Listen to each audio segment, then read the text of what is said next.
Assalamualaikum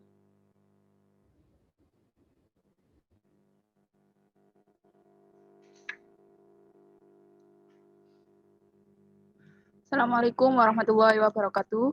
Kami dari kelompok 11 akan menjelaskan materi operasi penjadwalan dalam mata kuliah manajemen operasional.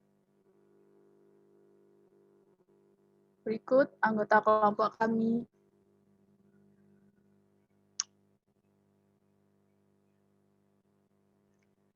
Proses lini. Penjadwalan proses lini atau lini processes dibutuhkan baik oleh lini perakitan maupun yang disebut industri pengolahan. Untuk proses lini ini, persoalan penjadwalan sedikitnya sebagian daripadanya dapat diselesaikan oleh desain proses karena produk mengalir dengan lancar dari stasiun ke yang lainnya. Penjadwalan operasi lini berkepentingan dengan pembuatan banyak macam barang pada lini tunggal. Jika hanya ada satu jenis produk dibuat pada satu lini, tak akan ada persoalan penjadwalan karena lini dimanfaatkan seluas-luasnya untuk kepentingan produk tunggal tersebut. Untuk produk bermacam-macam, perhitungan waktu habis digunakan untuk menentukan jadwal yang mengalokasi kapasitas rilis di antara macam-macam produk tersebut. Untuk materi selanjutnya akan disampaikan oleh Fitriana. Proses intermittent. Next.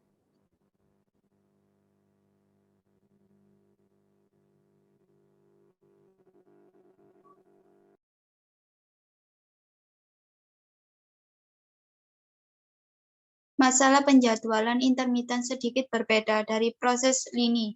Setiap unit yang mengalir melalui proses intermittent umumnya mempunyai banyak titik awal dan akhir, tidak bersambungan. Aliran tak teratur ini disebabkan oleh tata letak intermittent menurut kelompok mesin atau keahlian ke dalam pusat kerja.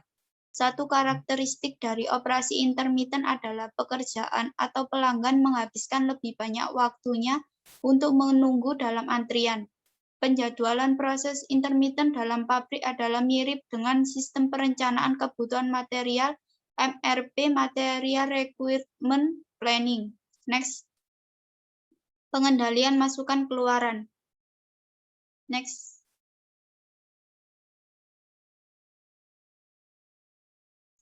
Ada berbagai jenis keputusan penjadwalan untuk operasi intermittent. Satu di antaranya menyertakan pengaturan masukan ke dalam proses intermittent. Masukan terlalu sedikit akan mengakibatkan sediaan rendah, pemanfaatan tenaga kerja dan mesin rendah, dan layanan pelanggan yang cepat. Masukan terlalu banyak akan mengakibatkan sediaan tinggi, pemanfaatan tinggi, dan waktu layanan pelanggan yang lebih panjang. Konsep pengendalian masukan keluaran digunakan untuk mengatur masukan dalam hubungannya dengan keluaran dan kapasitas yang tersedia. Untuk materi selanjutnya akan disampaikan oleh Fahili. Pembebanan dan pengurutan. Next.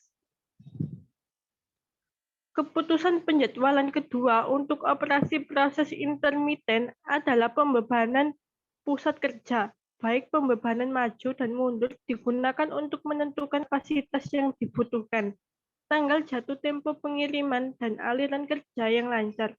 Pembebanan memanfaatkan rata-rata waktu antrian dan dengan demikian hanya mendekati agregat dari fasilitas. Untuk menjadwal masing-masing pekerjaan dapat digunakan pengurutan. Sequencing, suatu bagan gen dibuat untuk memperlihatkan dengan tepat kapan setiap operasi digunakan untuk tiap pekerjaan. Next. Aturan pemberian perintah kerja. Next.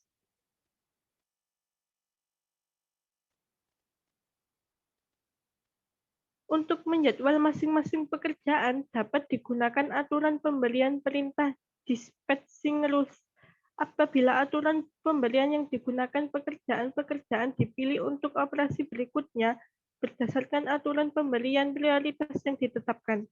Berikut ini adalah 6 aturan yang dievaluasi. 1. Minimum processing time. Untuk aturan dipilih pekerjaan dengan waktu pengolahan di mesin yang terpendek. 2. Minimum slack time per operation didefinisikan sebagai waktu tersisa hingga tanggal jatuh tempo. Due date dikurangi waktu pengolahan yang tersisa. 3. first served. Aturan ini berdasarkan atas kriteria keadilan siapa yang lebih dulu, dia yang dilayani. Untuk materi selanjutnya akan disampaikan oleh Novalia.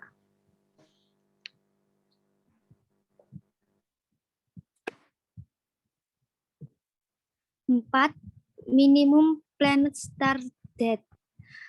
Aturan ini menggunakan hasil jadwal sebelumnya untuk menentukan tanggal permulaan perencanaan untuk tiap pekerjaan.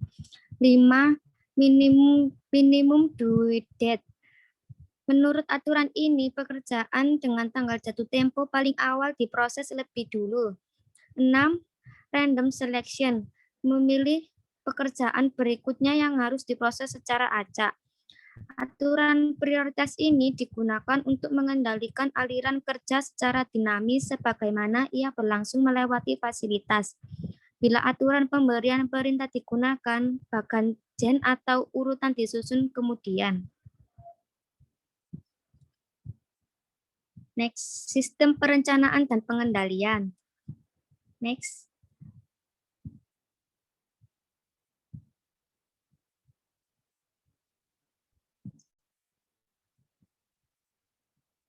Agar bermanfaat, metode penjadwalan harus disertakan dalam sistem informasi. Sistem penjadwalan secara umum harus menjawab pertanyaan-pertanyaan. 1. Kapan saya janjikan tanggal pengiriman? 2. Berapa besar kapasitas yang saya butuhkan? 3. Kapan harusnya saya mulai dengan masing-masing atau kegiatan itu? 4. Bagaimana yakin bahwa pekerjaan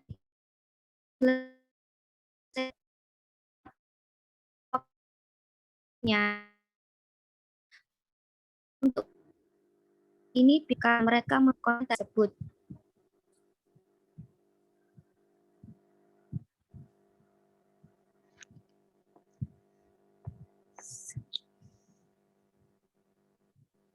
Baik, demikian yang dapat kelompok kami sampaikan. Apabila ada kekurangan atau salah kata, kami mohon maaf. Saya akhiri, wassalamualaikum warahmatullahi wabarakatuh.